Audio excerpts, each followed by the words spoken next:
This is Sam of the Cheerful Word, and I'm here today with Helen Joy George, author of Yellow Tulips, a memoir, one woman's quest for hope and healing in the darkness of bipolar disorder. Well, how did you come up with the title of the book?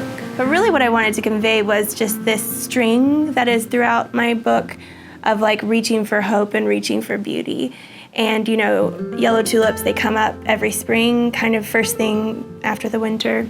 You know, I grew up the oldest of 5 girls, and we were all homeschooled, and we followed my father around as he built roundhouses around the United States. And my mom just homeschooled us, and we went on our adventures. My childhood on the road could be described with the sights and smells of a Midwestern gas station, Indian artifacts, roadside attractions, and threadbare diners with that greasy smell.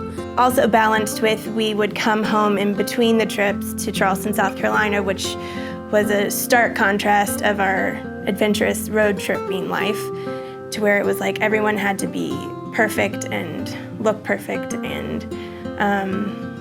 there was a lot of Christian legalism that I grew up under that kind of, it's all kind of woven together. We would go to museums or state parks or whatever, and we would go into the bookstores and get biographies, and she would read me and my sister's biographies all the time, and then we would do a little bit of math.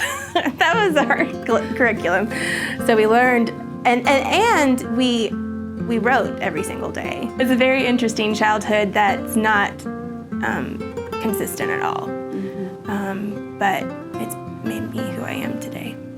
Tell me how you decided to write your story. I was 31 when I had this mental breakdown that it kind of propelled me to write down my stories. Hours passed, and as I wandered through the house, I started to see my body hanging everywhere.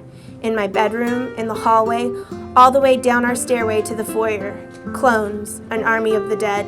And it happened, I really started in the midst of living it, and it felt like no one was hearing me or seeing me, and I was experiencing such horrific things that to write them down, it felt like there was like a witness, and I felt like I wasn't alone. And so it just started, and then, I think at one point I had 179 chapters that I had just written out in my manic states and my depressed states. Yeah, I had this one part in my story that I just will always stick out to me, where I was literally begging for a mood stabilizer to be given to me because I was so suicidal, and I was on the floor begging for my life. And they said, "I'm sorry, it's out of our hands, we can't help you." And I just promise you, if somebody had been bleeding on the floor, if someone had gotten shot, someone would go and help them. And that's just not the case for mental health. So we got to make a difference. Yes.